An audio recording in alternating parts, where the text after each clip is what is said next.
నమస్తే welcome to mega 9 TV నేను సింధు ఏపీలో భీమవరం డీఎస్పీ అంశంలో డిప్యూటీ సీఎం ఇచ్చిన ఆదేశాలు కాకరేపుతున్నాయి. స్వయంగా డిప్యూటీ సీఎం కార్యాలయంతో పాటు జనసేన పార్టీ కూడా అధికారికంగా పవన్ ఇచ్చిన ఆదేశాలను సోషల్ మీడియాలో పోస్ట్ చేసింది. డిప్యూటీ సీఎం కార్యాలయం కూడా వివరాలను వెల్లడించింది. అయితే ఈ అంశంపై నేరుగా డీజీపీనే డిప్యూటీ సీఎం రిపోర్ట్ అడగడంపైన హోంమంత్రి అనితను వీడియో సమావేశంలో పదే ప్రశ్నించారు. ఆమె సమాధానం చెప్పడానికి చాలా ఇబ్బంది పడ్డారు. విలేకరులపై కూడా ఎదురుదాడి చేసే ప్రయత్నం చేశారు. వైసీపీ హయాంలో జగన్ ఇలా ఎందుకు అడగలేదని కూడా ఆమె అన్నారు. మాకు ఈగోలు లేవంటూ మాటను దాటేసే ప్రయత్నం చేశారు. అయితే ప్రస్తుతం ఏపీలో లా అండ్ ఆర్డర్ విభాగం అన్నది ముఖ్యమంత్రి చంద్రబాబు, హోంశాఖ మంత్రి అనిత చేతుల్లో ఉంది.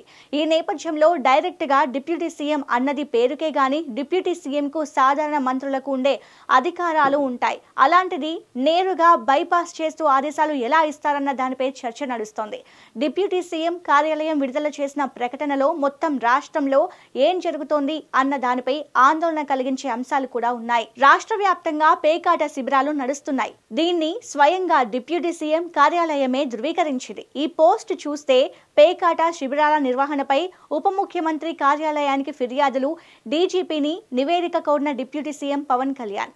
ఆంధ్రప్రదేశ్లో జూదం ఆడినా నిర్వహించిన నేరం, ఆన్లైన్లో వీటిని నిర్వహించిన ఏపీ గేమింగ్ యాక్ట్ 974 ప్రకారం శిక్షార్హులు అవుతారని రాష్ట్రం చెబుతోంది. పేకాట ఆడుతున్నారని రాష్ట్రంలోని వివిధ ప్రాంతాల నుంచి ఫిర్యాదులు అందుతున్నాయి.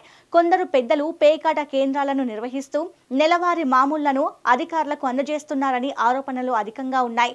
ఈ నేపథ్యంలో దీనిపై నిజాలు తెలుసుకునేందుకు పోలీసులకు దీనిపై ఉన్న సమాచారాన్ని తెలుసుకునేందుకు డిప్యూటీ సీఎం ఆరా తీశారు. ఒకవేళ పోలీస్ అధికారుల దృష్టికి వచ్చిన వివరాలను, దానిపై తీసుకున్న చర్యలను నివేదిక రూపంలో తెలియజేయాలని డిప్యూటీ సీఎం రాష్ట్ర డీజీపీకి స్పష్టం చేశారు. డిప్యూటీ సీఎం పవన్ కళ్యాణ్ చేసిన ఫిర్యాదును సీఎం చంద్రబాబు సైతం సీరియస్ గా తీసుకున్నారు. శాంతి భద్రతకు అత్యంత ప్రాధాన్యత ఇస్తున్న కూటమి ప్రభుత్వంలో ఇలాంటి అంశాలు రావడంపై ఆయన హోంమంత్రి, డీజీపీలను పిలిపించుకొని మాట్లాడారు. సమగ్ర విచారణ జరిపిన తర్వాత చర్యలు తీసుకోవాలని ఆదేశించినట్లు తెలుస్తోంది. మరోవైపు శాంతి భద్రతల విషయంపై హోంమంత్రి వంగలపూడి అనిత ప్రెస్ మీట్ పెట్టారు. డిప్యూటీ సీఎం కు ప్రత్యేక అధికారాలు లేవని, అటువంటిది ఆయన హోంశాఖ పరిధిలోకి ఎలా వస్తారని, ఆయన నేరుగా ఆదేశాలు ఇవ్వడం ఏంటని హోంమంత్రి వంగలపూడి అనితను ప్రశ్నించారు. హోంమంత్రికి సమాచారం ఇవ్వకుండా పవన్ కళ్యాణ్ చేస్తున్నారని ప్రశ్నించారు. దీనిపై వంగలపూడి అనిత ఘాటుగా రియాక్ట్ అయ్యారు. వైసీపీ ప్రభుత్వ హయాంలో కనీసం సీఎం జగన్మోహన్ రెడ్డిని ఈ తరహా ప్రశ్నలు వేశారా అని ప్రశ్నించారు. తాము ఎన్డీఏ కూటమిగా ఎందుకు వెళ్తున్నామని, తమ మధ్య చిచ్చు పెట్టే ప్రయత్నం చేస్తున్నారా అని ఎదురు ప్రశ్న వేశారు. ప్రతి అంశము తమ దృష్టికి వచ్చిందని, అన్ని శాఖల సమన్వయంతో ముందుకు సాగుతున్నామని తేల్చి చెప్పారు. విలేకరులకు చిన్నపాటి చురకలు అందించారు. అయితే ఇక్కడ మరో విషయం ఏంటంటే, పవన్ కళ్యాణ్ కు ఫిర్యాదులు, భీమవరం ప్రాంతంలో పేకాట శిబిరాలు వంటి అసాంఘిక కార్యకలాపాలు పెరిగిపోతున్నాయని, వాటికి డీఎస్పీ అండగా ఉన్నారని పవన్ కు ఫిర్యాదులు అందినట్లు తెలుస్తోంది.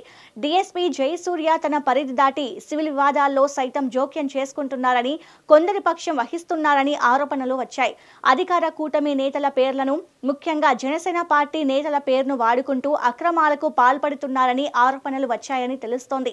గతంలో జయసూర్య వైసీపీ హయాంలో గన్నవరం డీఎస్పీగా పనిచేశారు. ఆ సమయంలో ఆయన వైసీపీకి విధేయత చూపారని, కొంతమంది నేతల ద్వారా భీమవరంలో పోస్టింగ్ పొందారు అన్నది ప్రచారంలో ఉంది. ఆయనపై నేరుగా ఫిర్యాదులు రావడంతో deputy CM Pawan Kalyan serious గా స్పందించారని కొంతమంది అంటున్నారు. నేరుగా పశ్చిమ గోదావరి జిల్లా డీఎస్పీతో ఫోన్లో మాట్లాడారు. డీఎస్పీపై వచ్చిన ఆరోపణలపై నివేదిక ఇవ్వాలని ఆదేశించారు. డీఎస్పీపై వచ్చిన ఆరోపణల విషయాన్ని హోంశాఖ మంత్రి అనితకు, డీజీపీకి తెలియజేసి ఆయన వ్యవహారం పరిశీలించి తగు చర్యలు తీసుకోవాలని కోరారు తప్ప ఇందులో అంత లోతుగా ఆలోచించాల్సిన అంశం ఏం లేదని పలువురు రాజకీయ విశ్లేషకులు అంటున్నారు.